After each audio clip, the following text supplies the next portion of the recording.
एक और अहम मौजू पर आपसे गुफ्तगू करेंगे। भारत एक बार फिर जंगी जुनून में वो मुब्तला दिखाई दे रहा है। एक बहुत बड़ी खबर आई है, ये शायद हालिया दिनों की हफ्तों की सबसे बड़ी खबर है।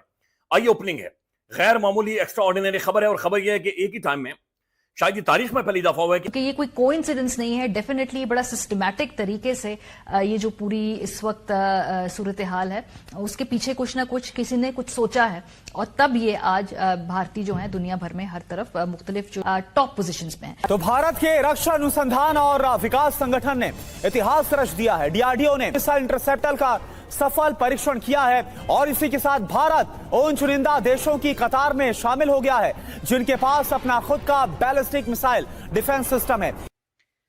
भारत क्या कह रहा है, उसका निशाना क्या था, भारत इस जंग को कहां लेके जाना चाहता है, पाकिस्तान का रद्द-ए-अमल कैसा है, इन सारी चीजों से आपको आगाह करता हूं। डीआरडीओ को मिली है बड़ी कामयाबी।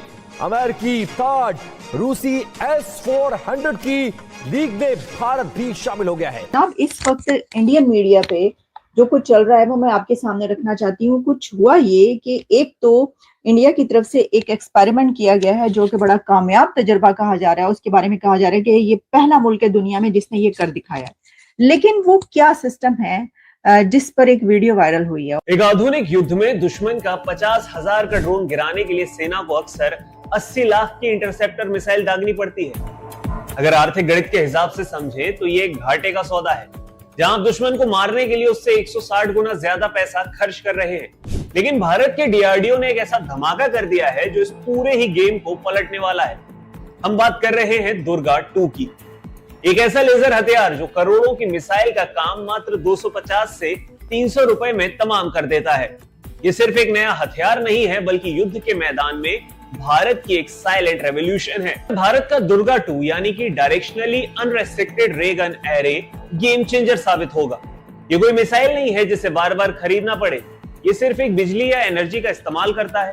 इसका एक शॉट केवल 250 से 300 रुपए की बिजली खर्च करता है और दुश्मन के टारगेट को पलक झपकते ही खाक कर देता है। बात करेंगे दिल्ली सरकार की, गया कि इंडिया का क्या कनेक्शन है, किस तरह इन लोगों को फंडिंग आती है। बाकायदा एक एकेडमी बनी हुई है, उनको प्रोड्यूस किया जाता है, उनकी ट्रेनिंग दी जाती है, खवातीन को भी वहां पे इस्तेमाल किया जाता है वाली एक्टिविटीज के लिए। तो अब हमें क्या करना होगा कि मालूमी सतह पर इनको मजीद एक्सपोज कर सकें, और जिस तरह का वहां पर आपने देखा जो वेपन्स हैं और वो जदीद किस्म का असलाह है, वही असलाह हमारे खिलाफ इस्तेमाल हो रहा है। का पैमाना गैर मामूली है जो खत्ते में कशीदगी बढ़ाने का बायस बन सकता है। माजी में भी भारत ऐसे इकदाम के जरिए सियासी फायदा हासिल करने की कोशिश करता रहा, अब एक बार फिर ये सब कुछ करने की कोशिश करे। इसी पर बात करेंगे, हमारे साथ मौजूद हैं ब्रिगेडियर साहब। ब्रिगेडियर साहब, क्या समझते हैं भारत की जानिब से ये जो गैर मामूली मशकें रखी गई हैं, इनका मकसद क्या है, टाइमिंग कितनी अहम है, जबकि हम पहले से देख रहे हैं कि खत्ते में ऑलरेडी गजा अफगानिस्तान ये तनाज़ा पहले से भरा हुआ है, इस सब में ये मशकें सामने आना, तो ये चल क्या रहा है? जब मैंने इंडियन मीडिया की बात की तो मैंने उसमें देखा कि यहाँ तक कहा जा रहा है कि ये चेतावनी है उन लोगों के लिए, ये धमकी है कि जो इंडिया के खिलाफ हैं और उनको इंडिया की तरक्की पसंद नहीं है और वो उसके ऊपर बड़ी बातें बनाते हैं और वो समझते हैं कि वो जंग कर लेंगे, तो उनके लिए ये एक बहुत बड़ी धमकी है, ये एक रिप्लाई है, ये एक जवाब दिया गया जो कि अपग्रेड किया गया है। और ये medium range surface to air missile system है जो कि इंडिया के डिपार्टमेंट ऑफ जो रिसर्च एंड डेवलपमेंट ऑर्गेनाइजेशन जिसे DRDO बोलते हैं उसने किया है। और कोई लंबी रेंज नहीं है इसकी, 30 किलोमीटर है इसकी सीलिंग वो जिसे कहते हैं ना, और मल्टीपल टारगेट्स को कहते हैं साइमल्टेनियसली इंगेज कर सकता है। मोबाइल है फुली और इट्स ऑन व्हील्स। अब ये जो आकाश प्राइम इन्होंने बनाया जिसका अपग्रेड वर्जन था, ये कहा जा रहा है कि ये ज़ीरो टेम्परेचर से 4,500 मीटर की बुलंदी तक भी एल्टीट्यूड पे भी जा सकता है।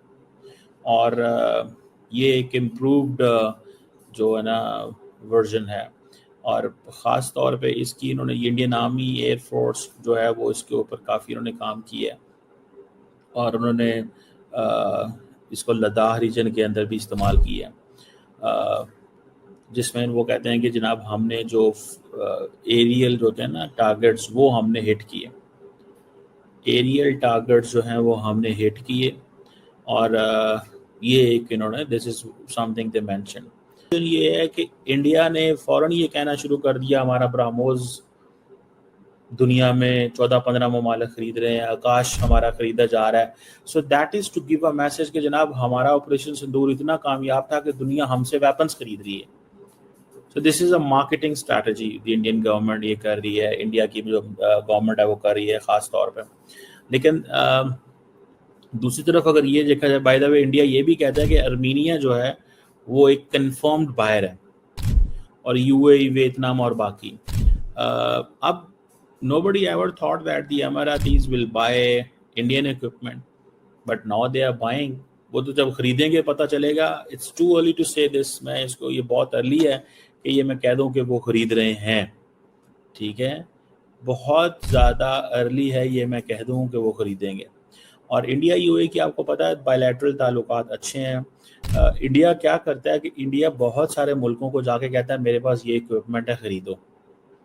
और इंडिया ने, राजनाथ सिंह साहब ने उस वक्त जो शेख हमाद बिन मोहम्मद बिन राशिद अल मखदूम जो यूएई के डिफेंस मिनिस्टर थे, वो जब आए थे तो डिप्टी प्राइम मिनिस्टर भी हैं, तो उनको ये ऑफ़र किया था. सो वो कह रहे हैं कि we have to export this home grown defence technologies Akash system. ठीक है जी. सो इंडिया की जो ऑफ़र यूएई को है ये ऐसी है जैसे इंडिया और साउथ ईस्ट एशिया के जो ममालिक हैं उनको ये वियतनाम वगैरह, फिलिपाइन वगैरह को कर रहा है.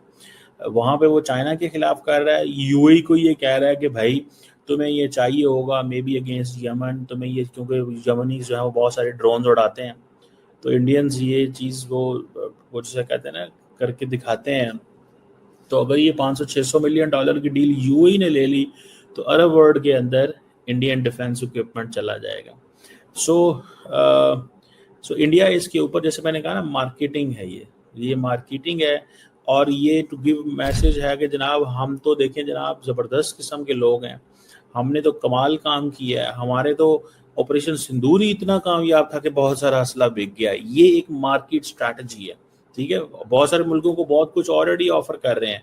जैसे मैंने बताया कि छोटे मुल्कों को तो वो फोर्स भी कर लेते हैं. बांग्लादेश को हसीना वाजिद के दौर में फोर्स भी कर लिया जाता था कि आप ये हेलीकॉप्टर खरीद लें, ये हमसे फलां चीज़ खरीद लें, ये हमसे फलां चीज़ खरीद लें. का पैमाना गैर मामूली है जो खत्ते में कशीदगी बढ़ाने का बायस बन सकता है. माजी में भी भारत ऐसे इकदाम के जरिए सियासी फायदा हासिल करने की कोशिश करता रहा. अब एक बार फिर ये सब कुछ करने की कोशिश करे. इसी पर बात करेंगे. हमारे साथ मौजूद हैं ब्रिगेडियर साहब. ब्रिगेडियर साहब, क्या समझते हैं भारत की जानिब से ये जो गैर मामूली मशकें रखी गई हैं, इनका मकसद क्या है? टाइमिंग कितनी अहम है, जबकि हम पहले से देख रहे हैं कि खत्ते में ऑलरेडी गजा, अफगानिस्तान, ये तनाज़ा पहले से भरा हुआ है. इस सब में ये मशकें सामने आना, तो ये चल क्या रहा है? जब मैंने इंडियन मीडिया की बात की तो मैंने उसमें देखा कि यहाँ तक कहा जा रहा है कि ये